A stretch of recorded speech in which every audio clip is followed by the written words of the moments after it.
Good afternoon, everybody. I hope everyone is doing fantastic on this Friday evening. I am here with a very special guest today. I am here with Violetta Zironi, the actress and musician. Violetta, how you doing today? Hey, Corey. Thank you so much for having me. I'm doing great. I'm glad to hear that. I'm glad to hear that. It's awesome to have you. I'm glad we were able to connect. I appreciate it. Just so you liked and retweeted this, so thank you so much. And I'm looking forward to a great show talking to you about the intricacies of Web3 and your acting and your musician career as well. Yeah, me too. I'm excited to share. Absolutely. So, my first topic is Violetta. How did your journey in music your journey in music and acting begin? What catalyst created the motive and drive to pursue these two dreams? Yeah, so great question. I want to specify that I am primarily a musician, but I've Hmm. had the opportunity to act in movies. So Hmm. I usually say I'm a part-time actor because it's like whenever a good role comes my way, then I'll audition. But my main focus, 99% of the time I'm doing music. Um, Right. but really, I come from a very supportive family, right? So I feel like I've always had the support of my parents in doing creative things, no matter really what it was. When I was very young, I was kind of jamming with my dad, who's he can play music. He's an artist himself. He's a Disney illustrator. That's So awesome. yeah, he was always very creative, and he and my mom kind of noticed I could sing, and so they pushed me in that direction, like in a very with no mercy. They were like, Mhm. "That's what you're gonna do," and so yeah, really, I kind of owe it to them and their belief in my abilities, and they invested, piano lessons, this and that, and so you know music's just been my favorite thing to do ever since I was a little child. And then when I was 18, I actually auditioned for X Factor talent Mhm. show in Italy, where I'm from. And I passed up until the final, and I got to the third place and then signed a record label deal with a major label, and that's kind of when my career started. No, and that's amazing. I mean, it's I can relate to that a little bit from my father and my uncle's perspectives because my uncle was a musician. He had his own band, small band, where I'm from in New York. He played the piano, and my father also played in that band. He was a pianist, so he really loved the piano. A lot of my very close friends are very much into music. One of them plays the drums. We're actually, because I'm also a history teacher, we're also setting up for a performance on Sunday where two couple students are doing the guitar, the drums. It's really nice to see the artistic expression that can be conveyed through music, and I think it's incredible that you have such a supportive family. And I want to ask you about Rose Island and the X Factor. Now, I'm a huge fan of micronations. I've looked up documentaries on the Republic of Molossia, Atlanteum, the Arican Empire, at San Marino, because I'm as a social studies teacher, San Marino is very very interesting to me, especially how it was founded as one of the first democracies, Vatican City, Monaco, and I'm very curious about what it was like being in these two productions. Yeah, I love that you love that. It's really not a popular topic Hmm. I feel like it's kind of relevant though to, the world of crypto we're in and Hmm. decentralization. So, um, I try to always find a narrative uh, to link everything that I do because it just helps me kind of make sense of my life. Hmm. And I almost feel like being cast for a role for a movie about a micronation Hmm. that's like basically the guy Giorgio who founded Rose Island, which for Hmm. those that don't know, it was basically a concrete island built on concrete pillars in international waters off the eastern coast of northern Italy.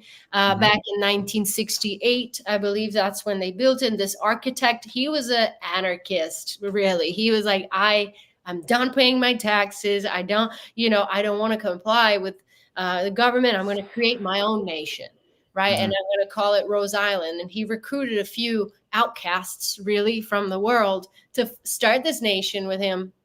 And I was cast to be one of the founders of this island. 19-year-old pregnant lady who's got no place in the world, right? And she goes work in the bar of the island.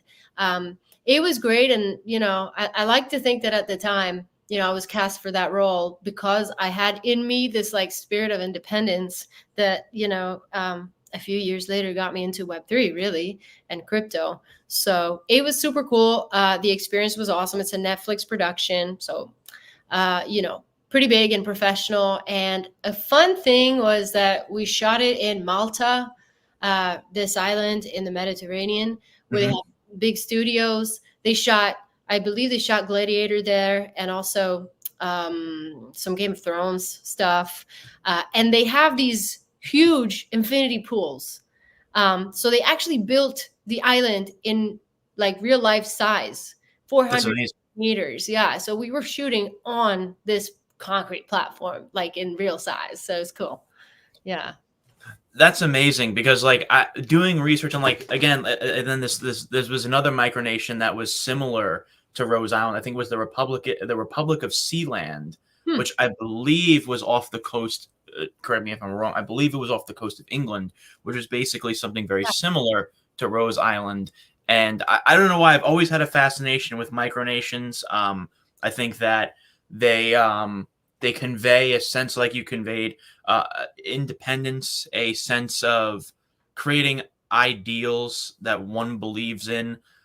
Unfortunately, that it may be overshadowed by a larger nation. So it's almost like these nations are created as a result of idealistic rebellion. So, and I like how you conveyed that with Web3. And I want to bring up your career as a musician. And forgive me because this song, I'm 100% Italian, but I'm from New York. I've never visited Italy, so bear with me if I mess up this song title. Dimmi che non passa. Did I say that correct? Almost. Hey, there we go. So it peaked at number 6 in the Italian top download charts. What was it like creating that song, and what was it like being in the top 6 top downloads when you saw that? So I wasn't really aware of what was going on at the time because it was the after effect of my participation at X Factor. So like when you do X Factor, you get to the final, you get to release a single with the major label that participates in the competition. That's like the label, the partner label. That song, charted, and it's got like over 1 million YouTube views on the music video, which is interesting. It was on the radio.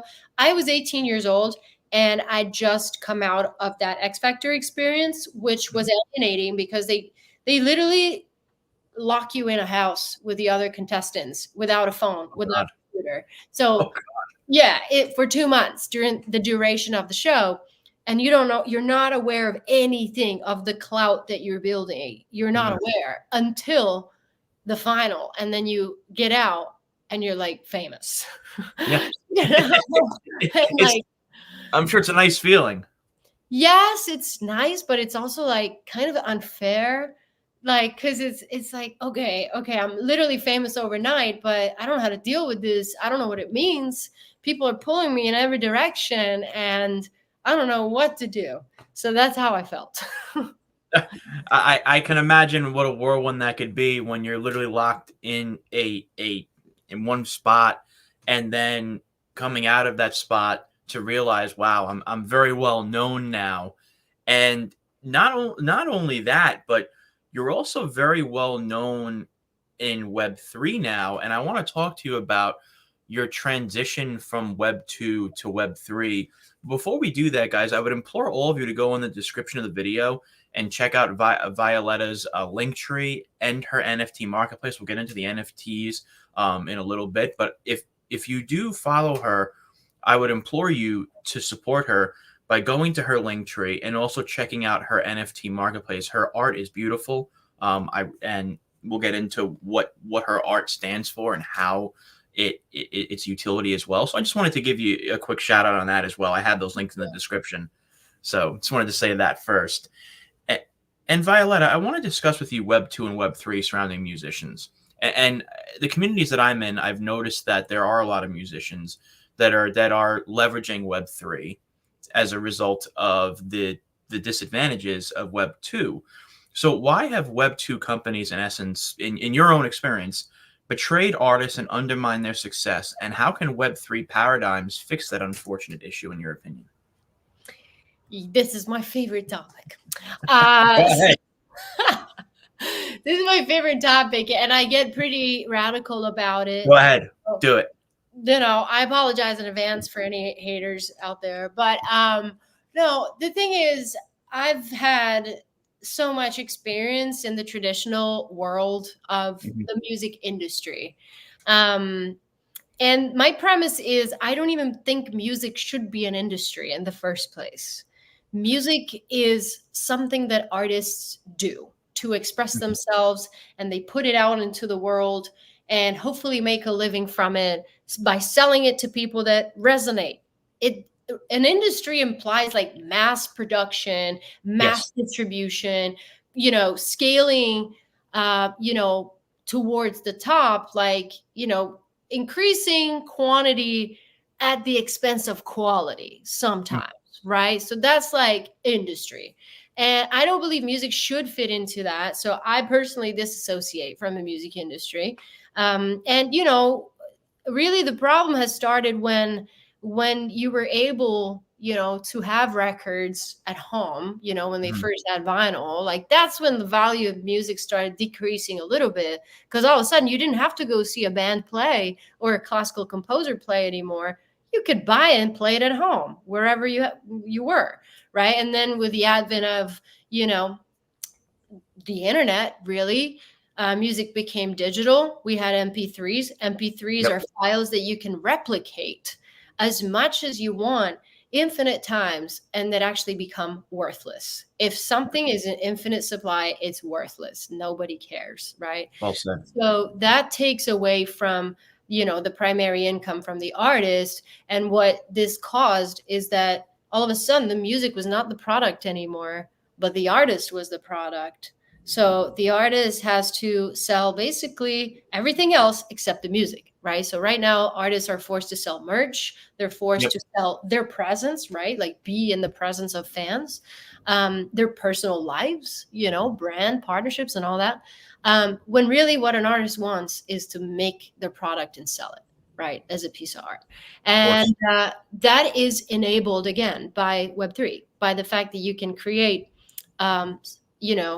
authentic tokens, right, verified tokens that come directly from the artist, and they are unique in terms of properties, right? So you set a limited supply to your product, which makes it now valuable. And you're free to continue creating copies, but it's up to you. If someone else does it, is illegal, and it doesn't have value because it's just a copy. It's not the original coming from you. So I always try to compare, to like a fashion brand, right? I love Prada, whatever. I'm Italian. Bring up Prada, right? Prada. Right, I'm Italian too. It's all right. Right. Prada makes a limited edition, bag for the fall winter collection 2023. They're going to stop selling it after a while, which makes that specific bag very valuable to that period of time. And then you're going to have to buy it from somebody else later because they've stopped producing them, right? And so I believe music should also be treated that way. You're very well said, and I've heard from numerous people like yourself that are artists that feel undermined, they feel betrayed, they feel like their product is not given the opportunity that once existed for musicians in the old traditional paradigm of music. And I'm then curious about the reason you started making your music, I guess, and because you entered the NFT world through Web3. So what was the main reason you started making your music into NFTs and ordinals? Excuse me. Do you see a response in the music world transitioning into Web3, utilizing NFTs and ordinals through your own personal experience? It's a very long process. At the moment, it's very nascent. You know, I could count on two hands the artists that are not even maybe on one hand the Mhm. artists that I know that have fully transitioned to only releasing their music through the blockchain. A Mhm. lot of artists kind of are still halfway. You know, they're still putting music out on the traditional streaming platforms and doing the traditional thing, and then releasing also NFTs. So it's a very long process because there is this idea, you know, of like it's more important to reach millions of people out Mhm. there to pay like a fraction of a cent. You know, it's easier and it's more beneficial to do that rather than having 1,000 true fans that will support your career forever. You know, Mhm. and I don't know. I think the vanity metrics are very poisonous. They're very toxic. Artists love attention. They love seeing high numbers, and they love that more than they love money, really, to be honest. So, Yeah, cloud is the new currency. yep, that's It really right. is. So it's very difficult. And also, I see the kind of companies and products that are being built to kind of proliferate Web3 and the use of music in Web3 really Mhm. struggle to stir away from the free to play model. You know, they think it's impossible to revert that. It's impossible. So we have to adapt. And everyone's kind of going towards that patronage type thing. But which is great, but at the same time, it doesn't empower the artist. It Right. doesn't, because it still leaves it up to, you know, the consumer and the platform. Whereas, you know, as Bitcoin and all blockchains teach us, like peer to peer is the way. Like we have consensus, we do things together, not put ourselves in the hands of a third party. So yeah, it's gonna be long, but I don't care. I'm doing it, and it and that's, you know, how I like it. So No, I love that because like what I've noticed is that like in 2021, like we saw NFTs explode through a variety of different use cases and utilities that people utilized for, artists, musicians, monetary acquisition. And I guess then what I'm curious about as well is because, you brought up Bitcoin.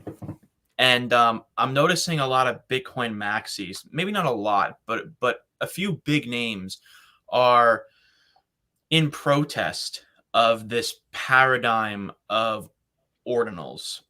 And why do you think Bitcoiners, some at least, not all, why do you think some people see this as an issue? And do you think ordinals and NFTs can assist musical artists surrounding discovery and proper compensation over Web 2? yeah, yeah, I'll start from the end of the question. I believe yes, NFTs and ordinals can absolutely do that. I think they have slightly different goals, different functions. I think Right. I treat ordinals and NFTs differently for different purposes. Really, ordinals is more to like create, you know, an immutable immutable storage for something that I really value. Mhm. NFTs may be better for distribution and maybe a broader community building because they're just a bit more flexible, at least for now. But you know, personally, I value storing my music in the safest possible way. So Of I'm course. really bullish on ordinals. And I regarding you know, the discovery aspect, I feel like when you rely again on a third party to take care of your discovery, it's out of your power, you Of know. course. Whereas I think with social media that we have now, you can take that into your control, and you don't need a third party like Spotify to do the discovery for you because they're just going to use an algorithm that you can't control, and like it's just out of your power. So um, that I think blockchain brings the power back to the artist. And regarding the maxis, you know, maybe being opposed to using ordinals as storing, you know, storage for content, you know, I understand, you know, in a way because a lot of them perhaps associated to NFTs, which, Yes. just like normies think about NFTs and like, oh, scams, So I feel like sometimes there's some misinformation on that side as well. And they see it as purely like a new financial system, new money. But I think ordinals are yet another use case for Bitcoin, and so it's in Bitcoin's benefit. It's actually, I think, really beneficial because it's attracting people that otherwise wouldn't necessarily use Bitcoin. Agreed. Like for me, I wasn't into Bitcoin so much until I realized I could use it as a medium for my art. So that way you start attracting new people, and then it's going to be beneficial for the whole community, I think. Absolutely, and and 2 points I wanted to bring up that you highlighted. The first one is bringing new users to Bitcoin.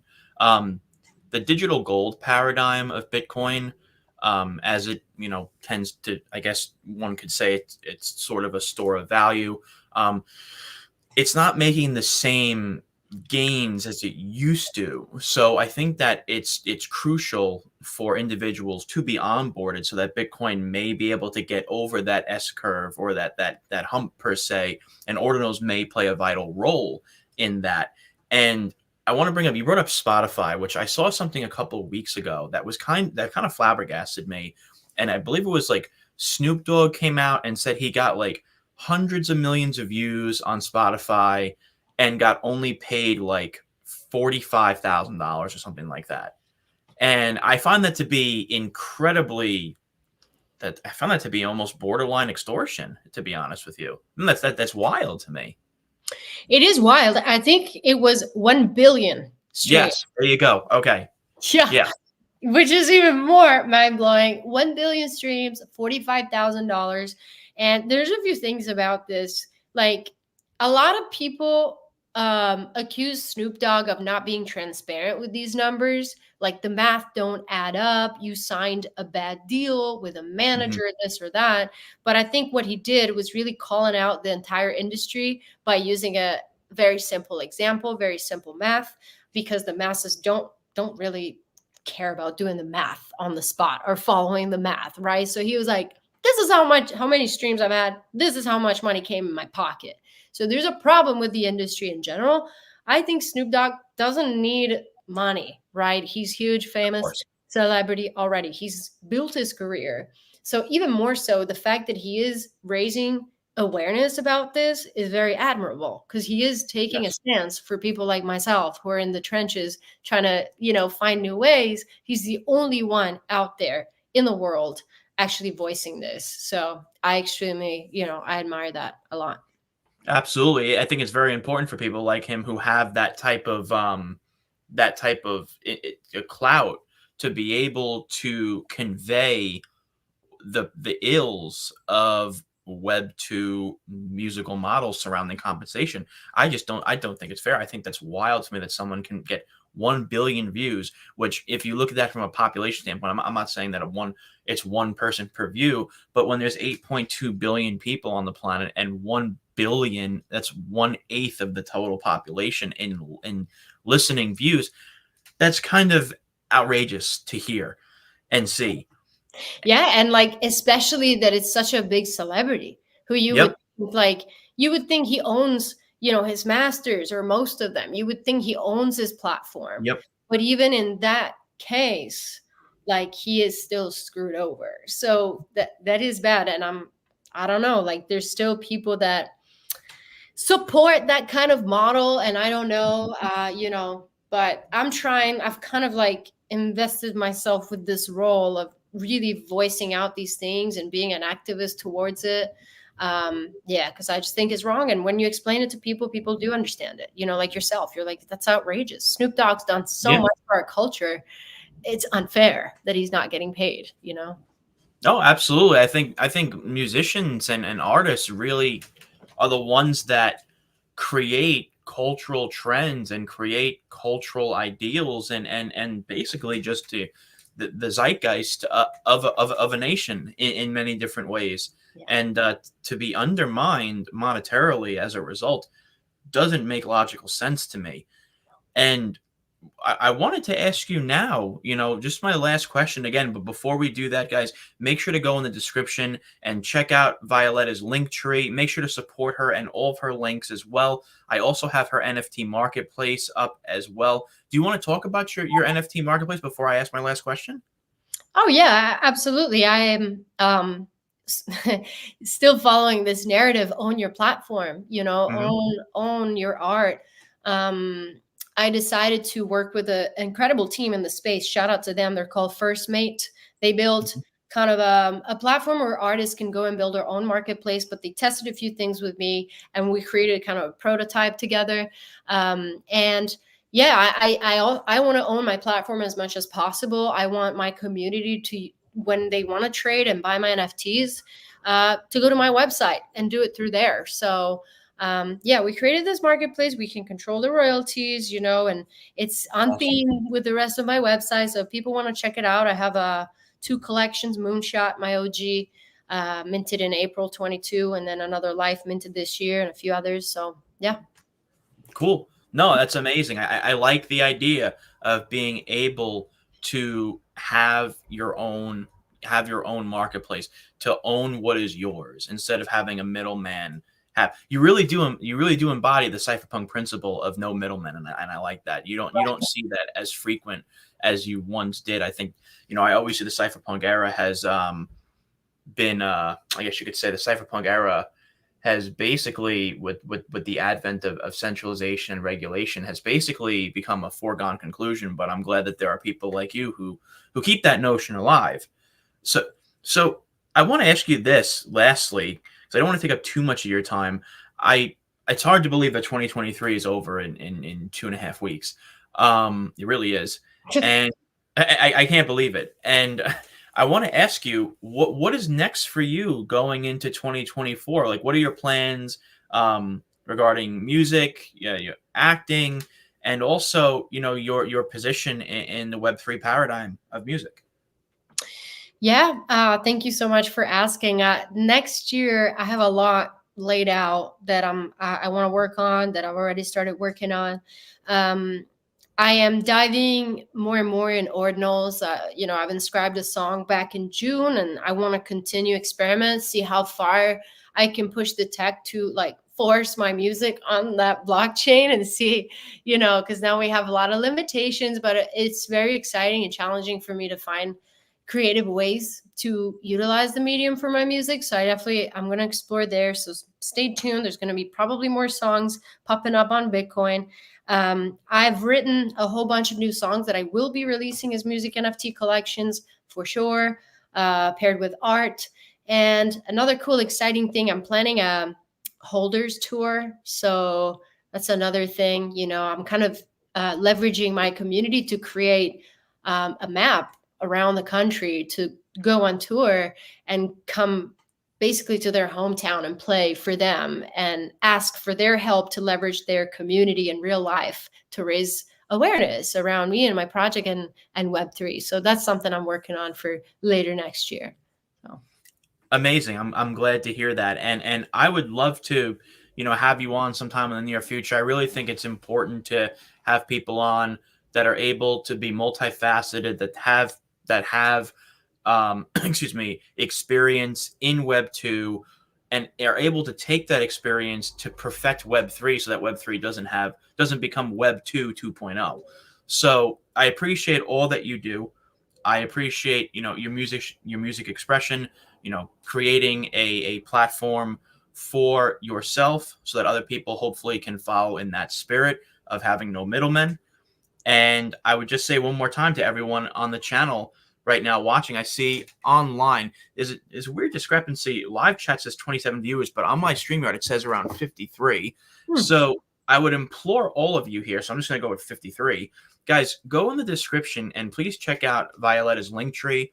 Check out her NFT marketplace. Guys, make sure to please like, share, and subscribe. Please consider donating to the channel through super chats. And Violetta, I would love to have you on again in the future. There's actually a community that I'm close with right now that actually wanted me to request if you could go in their space, because some of them are very big fans of yours. So I'll tell you about that right after the stream is over. But thank you so much for your time. I appreciate it.